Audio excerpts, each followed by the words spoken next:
I think that the great thing about our show, Starfleet Academy, is that it really holds true to all the Star Trek values and tenets that we've seen. Three of the most influential sci-fi universes of the last few decades have reached a critical turning point in a very short time.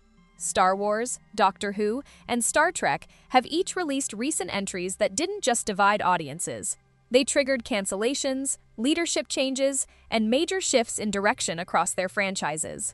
In this video, the focus is on the latest Star Trek Starfleet Academy season and its finale, a conclusion that has become one of the most heavily debated moments in modern Star Trek history. What actually happens in the ending, why it's structured the way it is, and how it connects to the wider state of modern franchise storytelling will all be broken down clearly, step by step. By the end, you'll be able to see a larger pattern forming across these long-running universes, and why their current direction is sparking so much discussion about what comes next.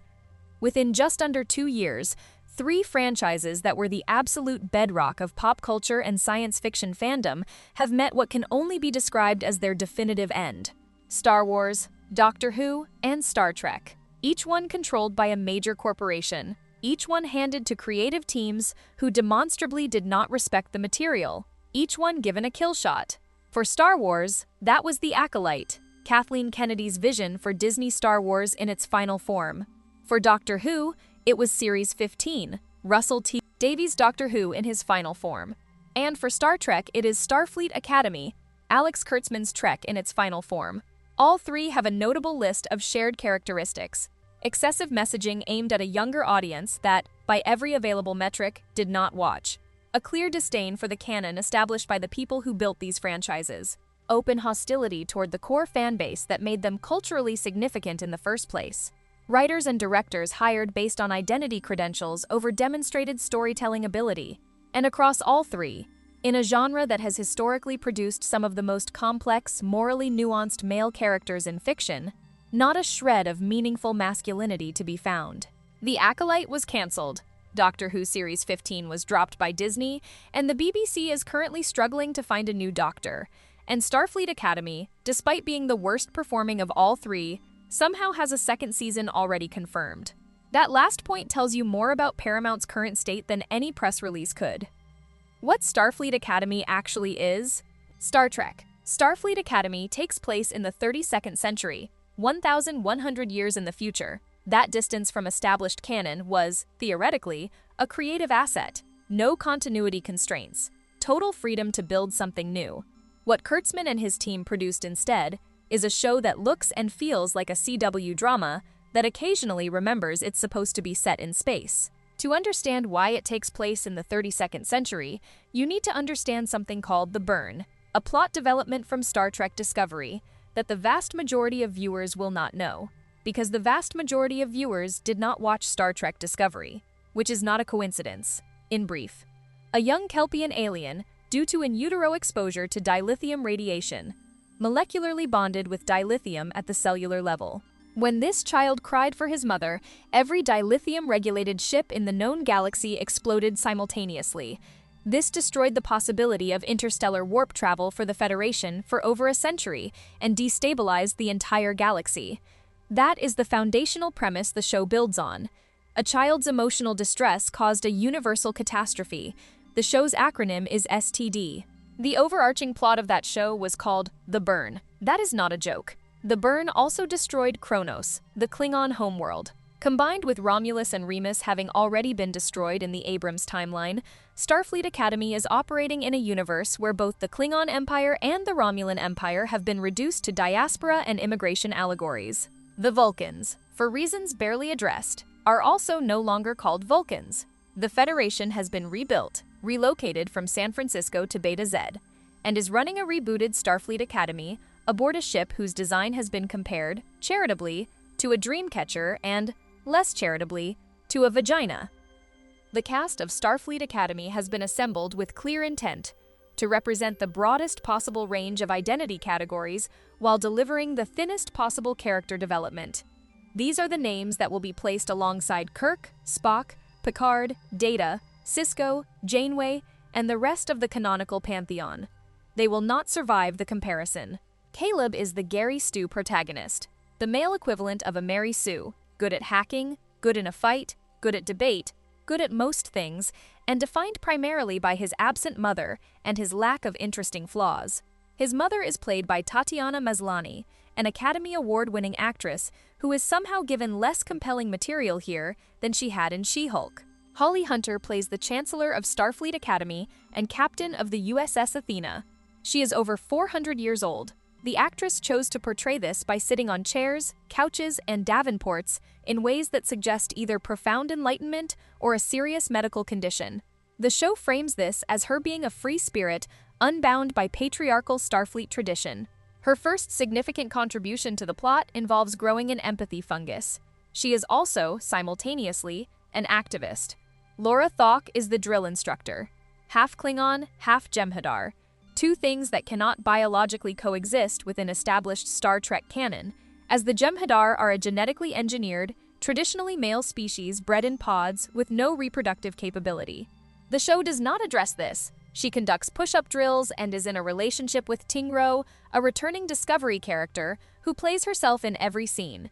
Jaden is described by the actor who plays him as representing a redefinition of what it means to be a Klingon warrior. He watches birds, avoids combat, wants to be a doctor, comes from a polyamorous family with two fathers who both abandoned him, and is gay. He also has a cold in one episode and is therefore absent for most of it.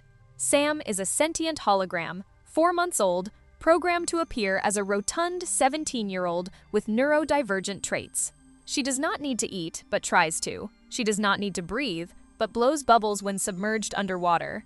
She is permeable, meaning physical matter passes through her, but somehow sustains phaser damage. She also attempts to eat her communicator badge and cannot be understood without closed captioning. Her most memorable line of dialogue, delivered entirely earnestly, is, "I just can't with your midday energy before I even pull my underwear out of my butt." Darham is a member of a new alien race created specifically for this show, the Koahonians, who can shift between a humanoid form and what is described as a fish person form. If he eats a banana, he vomits glitter. This is presented without irony. Paul Giamatti appears as Noose Bra, a half-Klingon, half-Tellarite space criminal who speaks in what can only be described as 21st century American vernacular, delivered with a slight affected accent. His dialogue includes the phrase, "The hills are alive with the sound of murder," and references to being white spent and ready to be a diplomat. He is also, at some point, the primary antagonist of the season. His character arc begins with stealing food rations and ends with surrounding the entirety of Federation space with Omega-47 mines. Before we get into how this season actually ends, and you need to hear this, make sure you're subscribed. If this kind of honest breakdown is something you value, the like button makes a real difference for this channel. Now back to the finale. The season attempts to carry several simultaneous narrative threads, none of which receive adequate development, and most of which are resolved through conveniences so extraordinary they require documentation. The overarching threat is Noose Bra and his Fenari Ra organization, which began as a small criminal outfit stealing food and medical supplies, and somehow, the show never explains how, evolved into a well-funded, intelligence-gathering military force with its own fleet of ships, its own news network, and the operational capacity to raid a classified Federation installation, steal an apocalyptic weapon, hire an uncontrollable race of cannibalistic half-human furries, and eventually surround the entirety of Federation space with a ring of Omega-47 particle mines. The Omega molecule was introduced in Voyager as one of the most dangerous substances in the known universe. Dave Cullen, a commentator known for applying actual mathematics to science fiction, ran the numbers on what it would take to surround Federation space with mines. Treating Federation space as a three-dimensional sphere, the volume would be approximately 201 million cubic light-years. The number of mines required would be in the range of 570 octillion, that's more than a trillion, less than a sextillion. It would require roughly 10,000 ships and between 500 and 1,000 years to place them all. The show specifies the wall is made up of hundreds of individual mines connected by an overlapping energy field. The energy field travels at the speed of light. That is a design flaw large enough to fly the USS Enterprise through. The season finale resolves the Noose Bra threat through the following sequence of events. Brett Cooper removes the neural inhibitor from her neck, the symbol, the show makes clear, of patriarchal oppression, and uses her unrestrained betazoid powers to enter Caleb's mind. locate his mother, and allow him to stabilize a new algorithm for the Omega-47 mines that have already been stabilized. The Doctor extends his holographic matrix through the deflector dish to fake the destruction of the ship. The cadets, now functioning as the crew of what remains of the vessel, disrupt the subspace signal controlling the mines. The Federation fleet arrives. Noose Bra is arrested. Tatiana Maslany's character, who was an armed accomplice to the murder of a Federation officer, escaped from a legitimate prison sentence and joined the terrorist organization responsible for the season's primary threat, sits in judgment over Holly Hunter and the Federation, finds them guilty, and is then forgiven and released because the show requires her to be. Holly Hunter is absolved. The season ends with 2 shots, one of Caleb being reunited with his mother and one of the lesbian couple holding hands. Star Trek: Starfleet Academy currently holds an 88% on Rotten Tomatoes. For reference, Star Trek VI: The Undiscovered Country sits at 84%.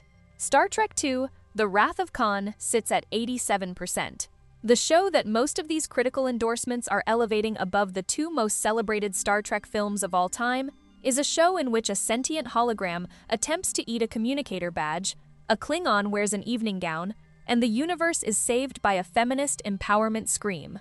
The same production team behind Starfleet Academy recently delivered Section 31, a $10 million film that received 5 Razzie nominations, including Worst Picture, Worst Actress for Michelle Yeoh, Worst Screenplay, Worst Director, and Worst Supporting Actress. A Spock action figure being unboxed on YouTube drew more live concurrent viewers than a full episode of a $10 million Star Trek production. These are not opinions. These are documented numbers.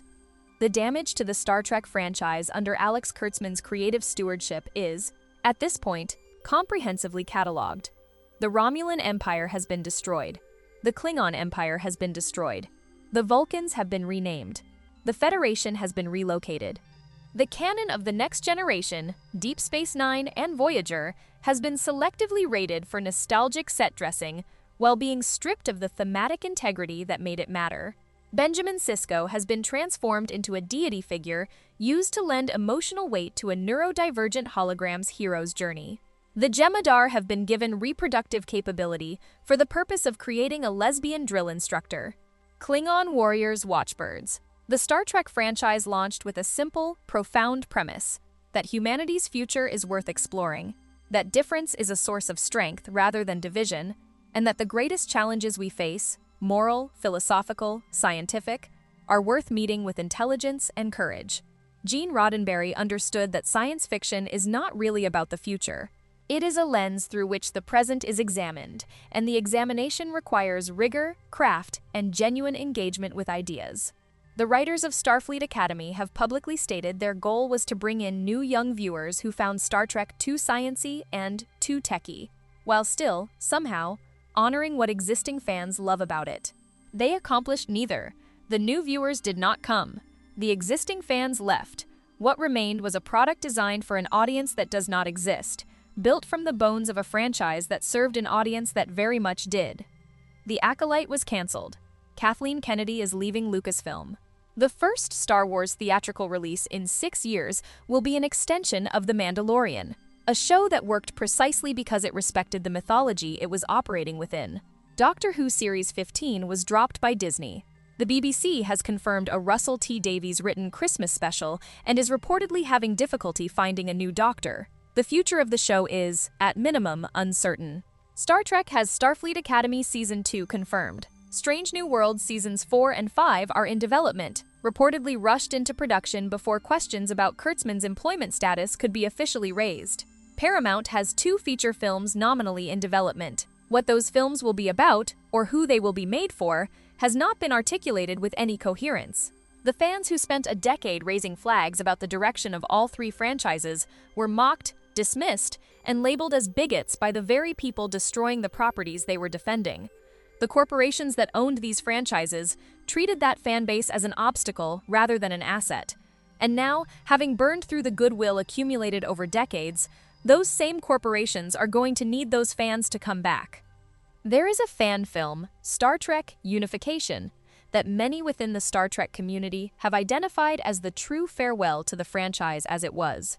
Not Kurtzman's version, the real one, the one where the ideas mattered, where the characters were human in ways that had nothing to do with identity checkboxes, where the science fiction was actually science fiction. That version of Star Trek cannot be taken away. It exists in every rewatch of The Wrath of Khan, every viewing of The Inner Light, every moment in the Pale Moonlight where Avery Brooks forces you to sit with the weight of what Sisko did and why. No amount of bad television can reach backward and damage those. But the present is gone. The platform that could have used the most culturally significant science fiction franchise ever made to say something real, something lasting, something worthy of the tradition it inherited. That opportunity has been wasted by people who were more interested in using it as a vehicle for messaging than in making something that would stand the test of time. Star Trek at its best told universal stories about the human condition. Starfleet Academy, at its worst, told fractured stories about identity politics for an audience that never showed up. That gap is the entire history of Kurtzman Trek, measured in one sentence. That is the complete breakdown of Star Trek.